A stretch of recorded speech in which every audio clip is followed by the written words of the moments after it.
Hay markale iyo kulanti wanaagsan. Muuqaalkan waxaan halkudhig uga dhigay ha isdhiibin. Waana muuqaal gaaban. Mar kasta oo aad rabto inaad isdhiibto, waxaad xasuusataa sababta aad u bilowday.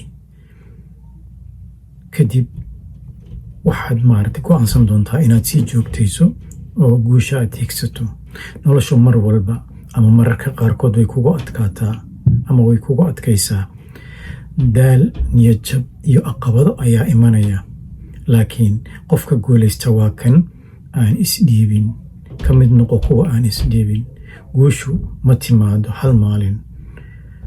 Waxay timaadaa marka aad sii wado, aad joogtayso dadaalka. Xitaa mararka qaar ay kugu adag tahay, waa inaad go'aansataa inaad sii joogtayso.